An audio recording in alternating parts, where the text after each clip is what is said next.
Comment bien remplir votre demande de complémentaire santé solidaire? Notre conseillère de l'assurance maladie vous dit tout. Bonjour à tous et bienvenue dans cette vidéo. Vous êtes sur le point de faire une demande de complémentaire santé solidaire à l'assurance maladie? Ça tombe bien, je vais vous guider dans les différentes étapes. C'est très important car une demande bien remplie, c'est une réponse plus rapide. Avant de commencer, je vous rappelle que la complémentaire santé solidaire vous permet de bénéficier d'une mutuelle gratuite ou à moins d'1 € par jour et par personne. Tout cela dépend de vos revenus. Elle profitera à l'ensemble de votre foyer. Si vous avez moins de 25 ans, que vous ne vivez plus chez vos parents, que vous ne dépendez plus d'eux financièrement et que vous avez fait votre propre déclaration d'impôt, vous pouvez en faire la demande seul. Sinon, c'est à vos parents d'en faire la demande. Pour faire une demande, connectez-vous à votre compte Amélie sur ordinateur ou smartphone. C'est le moyen le plus simple et le plus rapide. Si vous n'avez pas de compte Amélie, nous pouvons vous aider à en créer un. Ou vous pouvez aller dans un guichet France Service le plus proche de chez vous. Si vous préférez, vous pouvez aussi faire la demande via le formulaire papier. Je vous conseille de regarder cette vidéo en même temps que vous remplissez votre demande et de mettre la vidéo sur pause si vous avez besoin de remplir les parties que je vais vous détailler dans ce tuto. Vous êtes prêts? Allez, c'est parti! Me préparer pour faire ma demande. Avant de commencer votre demande, vérifiez que vous avez bien vos documents et justificatifs obligatoires à fournir, votre dernier avis d'imposition.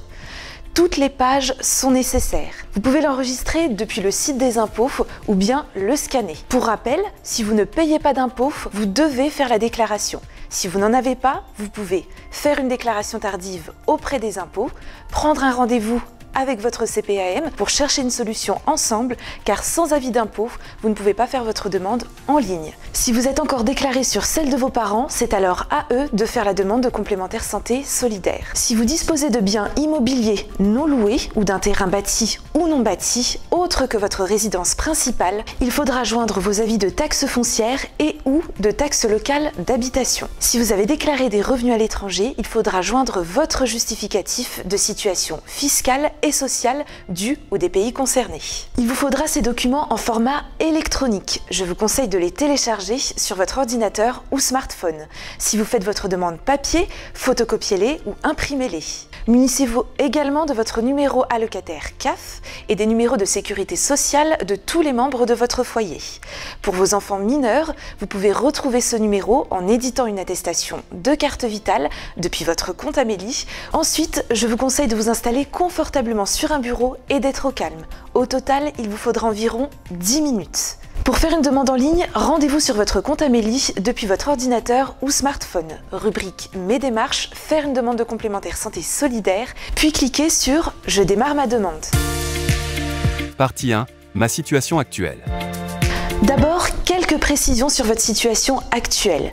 Avez-vous un numéro allocataire CAF? Si oui, cochez la case correspondante et renseignez votre numéro. Votre situation familiale a-t-elle changé au cours des 12 derniers mois? Si oui, cochez la case correspondante et précisez le changement.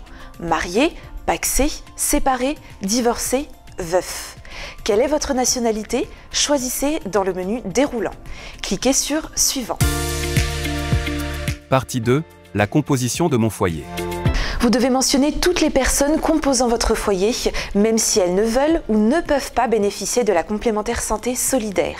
Vous, votre conjoint ou conjointe, votre concubin ou concubine ou partenaire dans le cadre d'un PACS, vos enfants ou ceux de votre conjoint ou conjointe âgés de moins de 25 ans et à votre charge.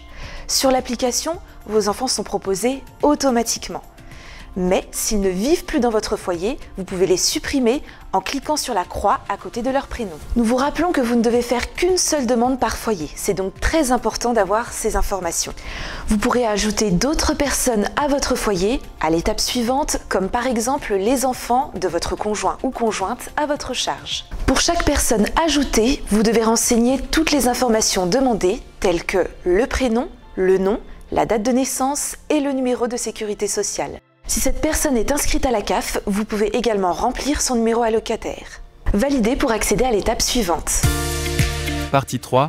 Ma complémentaire santé solidaire. Nous allons vous aider à choisir votre organisme de complémentaire santé solidaire, autrement dit, une mutuelle. En effet, vous devez faire ce choix maintenant, même si votre demande n'a pas encore été acceptée. 3 possibilités selon votre cas particulier.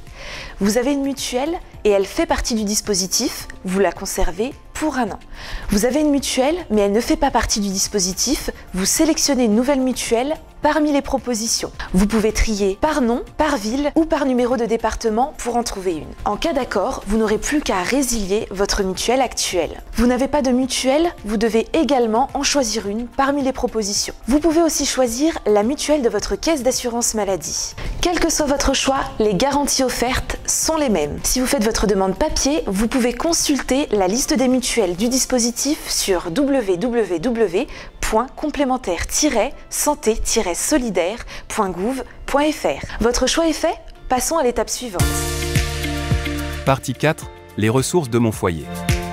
Pour calculer votre droit à la complémentaire santé solidaire, l'assurance maladie doit connaître vos revenus. Pour vous faire gagner du temps et éviter les erreurs, tous les revenus liés au travail, aux prestations sociales ou à votre retraite peuvent être complétés automatiquement grâce à un échange informatique sécurisé entre vos employeurs, les organismes de sécurité sociale ou Pôle emploi.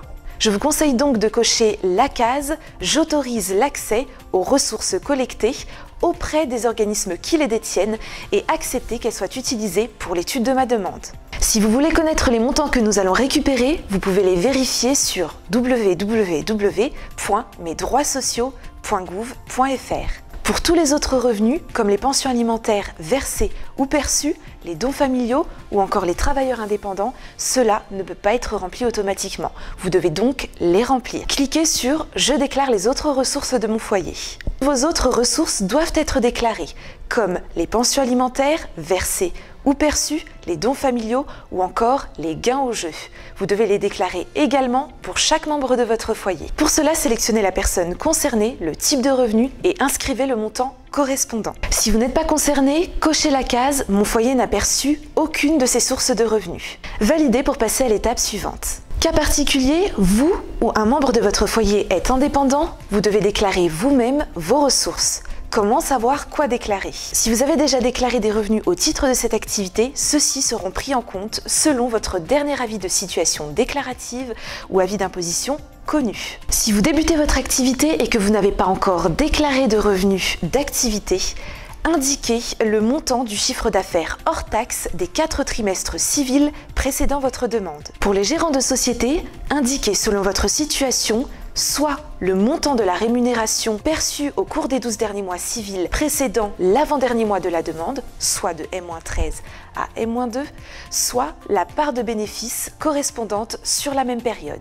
Par exemple, si vous faites votre demande en octobre 2022, vous devez déclarer vos ressources perçues entre septembre 2021 et août 2022. Dans tous les cas de début d'activité, joignez un justificatif. Pour finaliser la déclaration de vos revenus, vous devez répondre à 3 questions supplémentaires en cochant les cases si vous êtes dans l'une de ces situations. Êtes-vous sans emploi et percevez-vous une rémunération de stage? Votre foyer est-il propriétaire de son logement ou y êtes-vous hébergé gratuitement? Êtes-vous dans l'une de ces situations? Arrêt maladie de plus de 6 mois, pension d'invalidité ou rente accident de travail. Vous devrez également répondre à ces questions pour tous les autres membres de votre foyer. Cliquez sur « Suivant ». Ici, vous trouverez un récapitulatif de tous les éléments de votre demande. Si vous avez besoin, vous avez la possibilité de corriger certaines informations. En cliquant sur le stylo, vous serez renvoyé vers la rubrique concernée. Si tout est OK pour vous, cliquez sur « Tout est bon ». Partie 5. Mes pièces justificatives. Dernière étape, les pièces justificatives. Pour chaque pièce demandée, vous devez fournir le dernier exemplaire connu, même s'il porte sur l'année précédente. Vous devez joindre un avis d'imposition pour chaque membre de votre foyer. Même si l'avis d'imposition est le même, vous devez le joindre 2 fois. Cliquez sur Parcourir et allez chercher votre avis d'imposition dans vos dossiers. Pensez à télécharger toutes les pages de votre avis d'imposition et pas uniquement la première. Pour savoir si vous avez besoin de joindre d'autres justificatifs, répondez aux 2 dernières questions. Mon foyer dispose d'un bien immobilier non loué ou d'un terrain bâti ou non bâti? Si la réponse est oui, vous devez joindre votre avis de taxe foncière et taxe d'habitation. J'ai résidé à l'étranger au cours des 12 derniers mois. Si la réponse est oui, vous devez joindre un justificatif fiscal et sociale du pays. Cliquez sur « Suivant ». Ça y est, c'est terminé. Il ne vous reste plus qu'à valider votre demande en cochant la case « Je certifie l'exactitude des éléments déclarés ». Puis, je valide ma demande. Vous recevrez alors un accusé de réception sur votre compte Amélie. Pensez à vous connecter. Si vous avez constitué votre dossier papier, envoyez-le à la CPAM, soit par la poste, soit en le déposant directement dans la boîte aux lettres de la CPAM. Bon à savoir.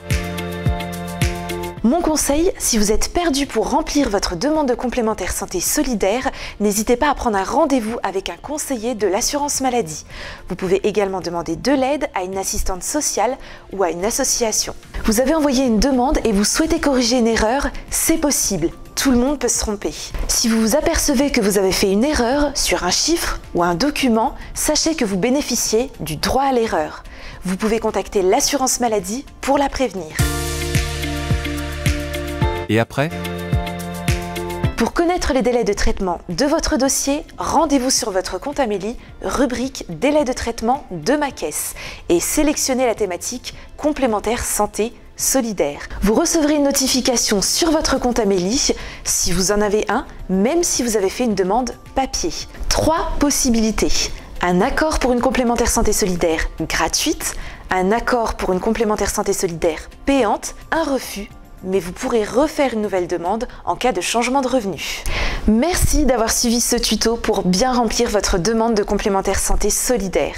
Sachez que l'assurance maladie peut vous aider dans votre démarche sur le forum Amélie, accessible 24 heures sur 24, avec un conseiller virtuel AmélieBot disponible par chat dans votre compte Amélie ou sur rendez-vous. Vous pouvez demander à rencontrer un conseiller en agence ou bien choisir de prendre un rendez-vous téléphonique sans vous déplacer. À bientôt!